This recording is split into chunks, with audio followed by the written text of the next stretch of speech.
Hey guys, you're in a nutshell with me, Ina. Ikaw ba ay isa ng ganap na PR? Congrats! At ngayon nag-iisip kang baka kumuha ng student loan. Yan, pwede ka na mag-avail yan, ano? Dahil gusto mo mag-aral, mag-upgrade ng skills mo. Yan ang madalas sabihin dito, no? Kung gusto mong kumita ng mas maganda-ganda, mag-upgrade ka, mag-aral ka, no? And many times, people do it, study something that is way outside, no? Wala dun sa alam nilang trabaho. Which is okay. Actually, guys, no? Ginawa ko po yan. Nag-aral ako. I completed a diploma course during the pandemic and the program was totally unrelated to my background, no?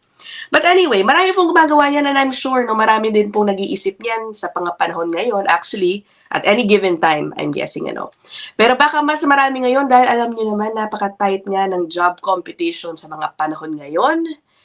At yun, baka mas naiisip na kailangan ko talaga mag-upgrade. Ang tanong, ano ba ang pwede kong aralin na makakalan sa akin ng maganda-gandang trabaho with, better pay?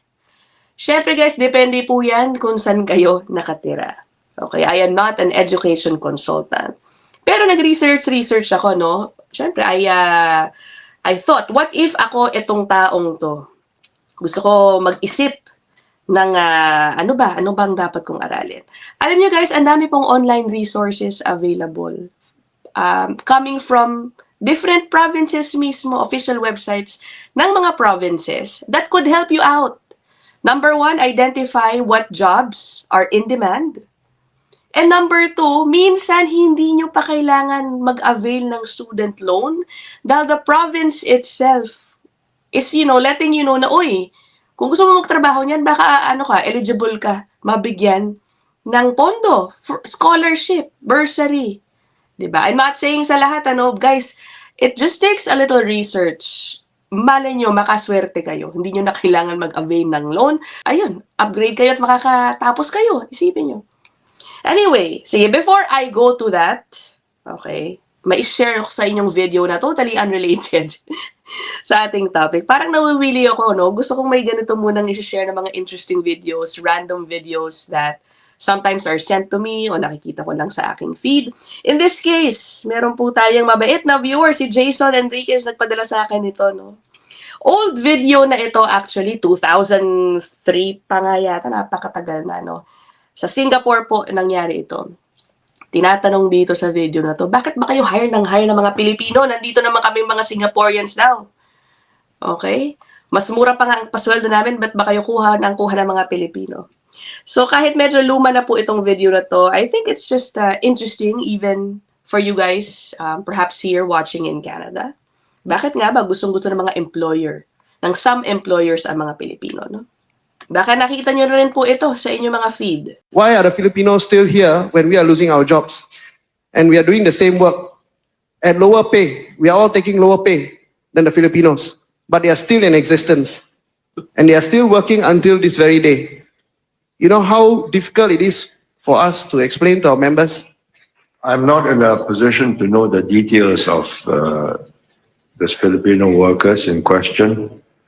And the fact that this Filipino can be paid more and they still employ him, there must be a special reason, otherwise it doesn't make sense to me. If we get rid of all foreign workers, tomorrow, let's say, we say, right, in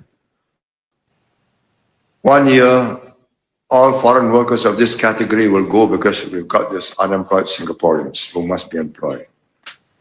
I think our economy will go down in a tailspin. I'm not saying Singaporeans are lazy and not willing to work shifts or 12-hour work or don't want to go to workforce in Jurong because transport is too long and costly and so on. We have on our books 89,000 unemployed. There are 200,000 jobs which they can do. They don't want to do. And we understand it, but we're trying to get them to understand that maybe their old job may not come back at all. Most likely they haven't gone to China. I understand what how much pain it is. What can we do? We've got to go through this. I do not believe SATs are doing something stupid because they must produce results. This is a bad period. We've got to go through it. We'll go through it and we'll come out on top. But we do things in a sensible way. Don't let the economy go down. Whatever else we do, our companies must be competitive and stay competitive. If they are dead, there are no jobs for anybody. So I'm sorry if I cannot give you a simple answer. Yes, let's sack the Filipino. Can't be done. Diba? That was si Prime Minister Lee Kuan Yew, no? Again, sobrang lumano ng video na yan. But I think it's still relevant in a way, no? Especially sa mga nangyayari po dito sa Canada. For me, if only, no, ganyan ka frank, up front ang lahat ng leaders, no, kapag tinatanong sila ng mga ganyan tanong. What do you think about that? Napahaba yung video, no? But anyway, sana nagustuhan nyo yun. If you have interesting videos that you wanna share with me, at baka pwede natin i-share sa ating audience, i-PM nyo sa akin or send them to me via email. Okay? Anyway, sige, punta na po tayo sa ating topic. Napatagal, ano? Pasensya na kayo. Okay, so gusto mo ba mag-upgrade ng skills? Magbibigay lang po ako ng ilang websites na nakita ko. Okay, sa BC at sa Ontario. Guys, do your own research if you are elsewhere na lang, okay? But this is just to give you an idea that these types of services exist, okay? Pero syempre, kung meron po kayong tips sa mga, kunyari may magtanong sa inyo, ano ba magandang aralin na in demand? Na talagang madali, mas madali. Syempre guys, walang guarantee na mabilis kang makakakuha ng trabaho. Pero ano ang alam nyo na in demand sa inyong area? Ano ang magandang aralin sa inyong area? Put them down there in the comment section para makatulong tayo sa iba, okay, na nangangailangan ng advice. O sige, puntahan ko muna po itong sa BC. This is from talagang BC provincial website ito, ha. Okay, welcome BC. Tingnan niyo. I will put this down in the description box kung gusto niyo puntahan ninyo mismo. Updated lang po ito, September 15, 2025. So, career paths for skilled immigrants. Ito po ay para lamang sa mga PR. Okay? Nakasulat dito. Tingnan nyo, ha. Sino ang eligible kung mag-avail ka ng programang ito? If you became a permanent resident of Canada within the last 10 years. You don't even need to be in BC. I think hindi man po nakaspecify dito. Okay? Ngayon, tingnan nyo itong website, no? This identifies in-demand jobs and services na pwede ninyong applyan. Maaring kasama ang scholarship kung gusto ninyong aralin yung kurso na makakatulong sa inyo makuha itong specific jobs na ito. Okay? Tingnan nyo, ha? Okay. Yan. So, the jobs here are categorized into 3. Priority occupations, may regulated occupations, and meron din pong unregulated occupations. Puntahan natin yung priority occupations. Again guys, available to everybody to access itong website na to. Okay. Itong priority occupations kung dawagin. Okay. The Career Paths for Skilled Immigrants program could help you find work in a high-demand job. Under this stream, you could get up to 24 months of help towards your goal. Anong support yan ang pwede mong makuha? O, career counseling, help getting recertification education if applicable, o pati English language training. Diba? Ilan lang po yan sa mga maaari.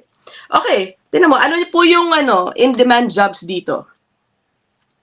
It's very specific. May knock code pa nga eh. Financial auditors, accountants. Dito sa business, ha?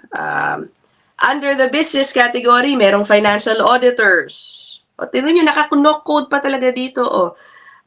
Accounting technicians, bookkeepers. Sa construction, construction managers, civil engineers, electrical engineers. Okay. Education and social services. Ayan, university professors, lecturers, ECEs, and assistants. Okay. O, syempre, ito sa health. tingnan nyo. Hindi mawawala ang ating mga nurses, RN, medical sonographers, nurse aides, specialist physicians. Okay. At iba pa.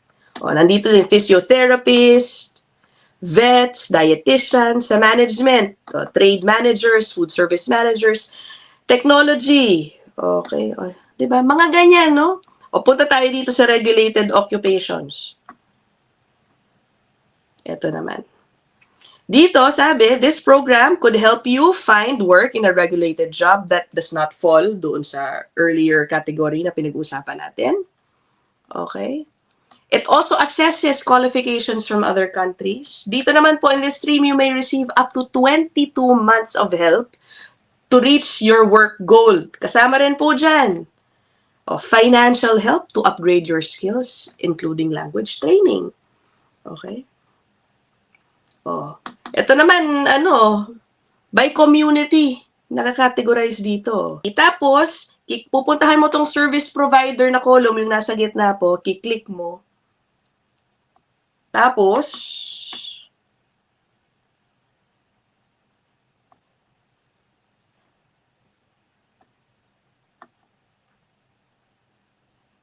kukontakin mo sila. Okay, ayan. Sige nga, subukan natin tong sa Burnaby. Yung service provider, immigrant, ano ba to? Usually, para mga non-profit organizations kayata mapupunta dito, no? Ayan, career paths for skilled immigrants o register today. Ayan, no? So, ito naman will help you sa qualification evaluation, assistance with BC licenses, funding for skills and courses to enhance your qualifications, at iba pa. Sige, balik tayo dun sa mismong ulit, dun sa original tab natin. So, yun. Okay? Tignan nyo. Iba't ibang mga communities dito. Coast, Fraser Valley, Kootenay, Langley Plus, New Westminster, Richmond, South Delta. Okay. Diba? Guys, research lang talaga. Ang dami ninyong resources na pwedeng ma-check. Sige, punta naman tayo dito sa unregulated occupations. Okay. Ito naman, it may help you find a job in any unregulated occupation in BC. And you may get up to 18 months of help reaching your work goal. Kasama pa rin, syempre, ang maaari mong makuha, financial support for upgrading. Same, by community. Tapos, i-click po ninyo yung service provider sa gitnang column. At from there, doon kayo mag-explore kung ano po ang maaari ninyong makuhang assistance. So, punta naman po tayo sa Ontario. In Ontario, I found this. Explore in-demand careers. Dito, wala pong nakasabi na merong financial assistance na pwedeng ibigay. This website simply helps you determine ano po ang mga in-demand na trabaho. Depende po sa inyong location. Okay, saan nyo gusto magpunta. At also, of course, depende rin sa inyong trabaho. Okay?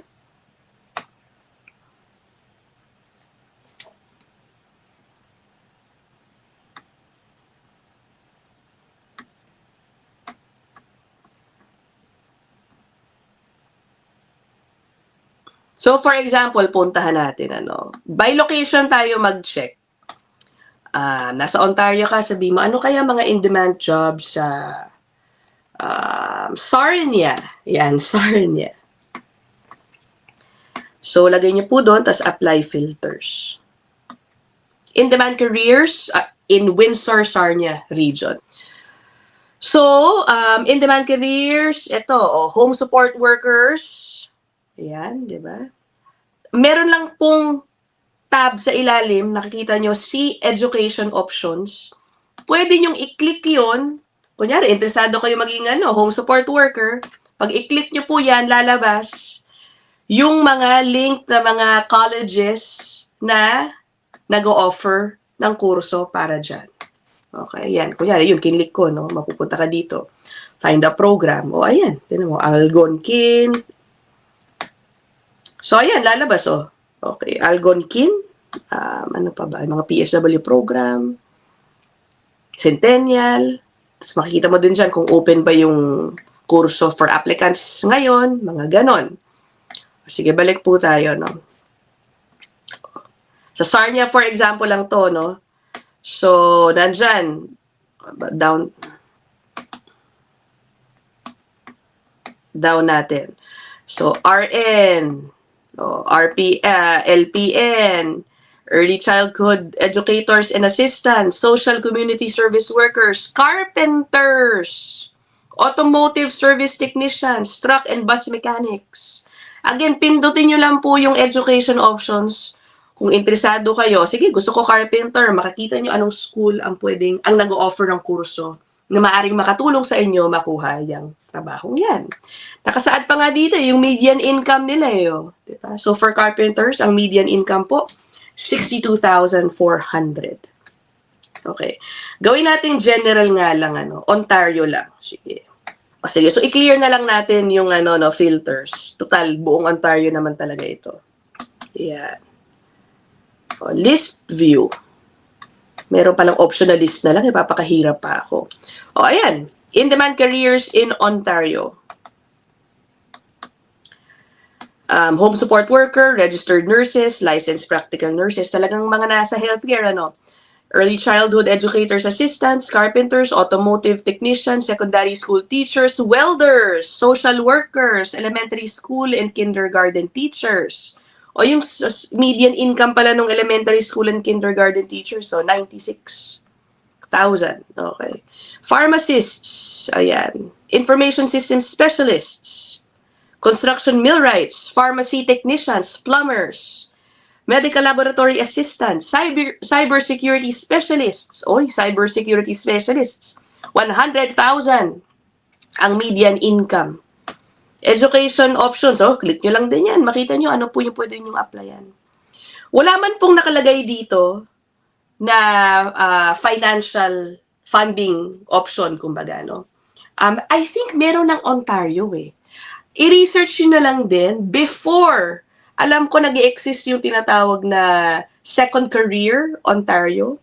That one caters to those who are laid off especially. Pero i-check niyo baka eligible din po kayo. Imbis na dumiretso kayo sa pag-avail ng OSAP in Ontario, yung student loan, di ba? So both the links na shinare ko po sa inyo, itong Explore in-demand careers sa Ontario, tsaka yung Welcome BC, yung tinatawag nilang, career paths for skilled immigrants. I will put them both in the description box or ita-top comment ko na lang din po kung gusto ninyong puntahan. Okay, but if you have other resources, please put them down there also in the comment section. And if you have advice, ano ba ang magandang aralin sa mga panahon ngayon na mas madali kang mag-apply ng trabaho o makakuha ng trabaho, please put them down there in the comment section also. Magtulungan po tayo, no? Okay, so I will end this episode here. I will see you guys in the next one. Okay, bye!